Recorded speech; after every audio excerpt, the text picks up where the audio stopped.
नमस्कार दोस्तों। अगर आप ग्राम प्रधान का चुनाव लड़ने जा रहे हैं तो आज हम आपको बताएंगे कौन कौन से डॉक्यूमेंट्स की ज़रूरत होगी। दोस्तों, इसमें 11 डॉक्यूमेंट्स की ज़रूरत होगी जो आपको कहीं से भी अरेंज करना पड़ेगा, जो कंपलसरी भी है। तो दोस्तों, नंबर 1 पर है आधार कार्ड जिस पर जन्म की तारीख हो। आधार कार्ड जिस पर जन्म की तारीख हो। और दूसरे नंबर पर है दोस्तों, नंबर 2 पर है मतदाता पहचान पत्र, जिसको वोटर आईडी भी बोलते हैं। वो बिना उसके आप चुनाव नहीं लड़ सकते। अगर ये नहीं है तो आप इसको बनवा लीजिए जहाँ से भी बनता हो। इसमें ज़्यादा समय भी नहीं है, ये ज़रूरी है। और नंबर 3 पर है दोस्तों, एक बात बहुत पहले से ही कुछ लोग बोल रहे थे, हम भी सुने थे, आप भी सुने होंगे कि आगामी चुनाव में 2 बच्चों का शपथ पत्र लगेगा। जिनके पास 2 बच्चे हैं वही चुनाव लड़ सकते हैं। और देखिए, इस समय 2 बच्चों का शपथ पत्र भी कंपलसरी कर दिया है सरकार ने। अब जिनके पास 2 बच्चे रहेंगे वही चुनाव लड़ सकते हैं। दोस्तों, नंबर 3 पर है पुलिस चरित्र प्रमाण पत्र, जो एसपी ऑफिस से बनता है। आपको जाना होगा एसपी ऑफिस, वहाँ से फॉर्म मिलेगा, फॉर्म भर करके जमा करना होगा। वहाँ से आपके थाने पर वो डॉक्यूमेंट्स आएंगे। थाने से फ़ोन नंबर आपका रहेगा, उसमें आपको वहीं एसपी ऑफिस में ले लेंगे। वहाँ से आप थाने से थाने में अब जब आपका डॉक्यूमेंट्स आएगा तो थाने से फ़ोन जाएगा आपके थाने से। जब फ़ोन जाएगा तो आपका बुलावा होगा, आप थाने पे जाएंगे। वहाँ पैसे भी लेते हैं, कुछ पैसे लेंगे। उसके बाद यहाँ से अगर आपका कोई सोर्स या फिर कोई जान पहचान के लोग हैं थाने में, तो जल्दी ही आपका डॉक्यूमेंट एसपी ऑफिस दोबारा बन के पहुँच जाएगा। वहाँ से फिर आप जो भी टाइम वहाँ से मिला रहेगा उस हिसाब से आप जाके वहाँ से अपना डॉक्यूमेंट कलेक्ट कर सकते हैं। दोस्तों, अगला है 5वें नंबर पर मूल निवास। ये भी आपको बनवाना होगा।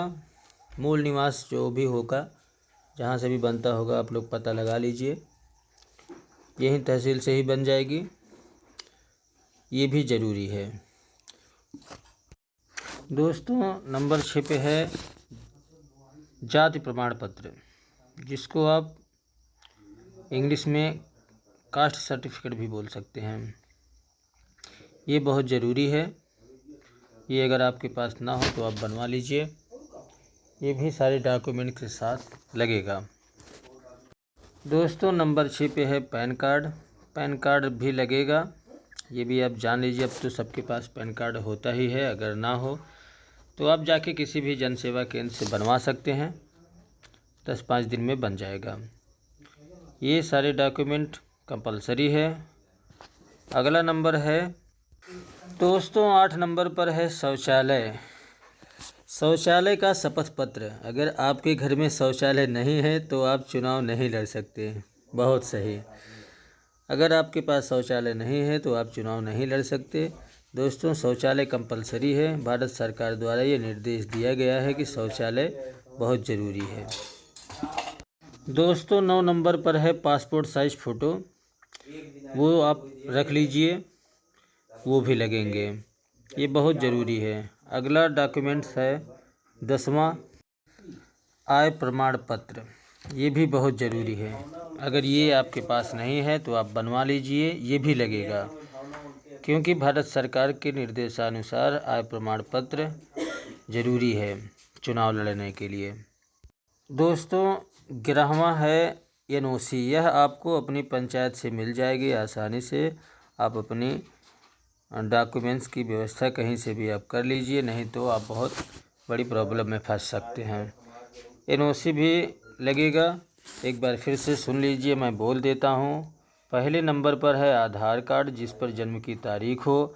दूसरे नंबर पर है मतदाता पहचान पत्र। तीसरा है 2 बच्चों का शपथ पत्र। बहुत लोग ये भी सोच रहे थे ये तो नहीं लगेगा, ये है वो है, लेकिन अब की बार उत्तर प्रदेश सरकार ने ये लागू कर दिया है, कंपलसरी कर दिया है कि 2 बच्चों का शपथ पत्र जिसके पास रहेगा वही चुनाव लड़ सकता है। इस चीज़ को आप अपने ध्यान में रख लीजिए और ये कंपलसरी है, इतना जान लीजिए। चौथा है पुलिस चरित्र प्रमाण पत्र जो एसपी ऑफिस से बनेगा। पांचवा है मूल निवास यानी वोटर आईडी। छठवां है जाति प्रमाण पत्र। सातवां है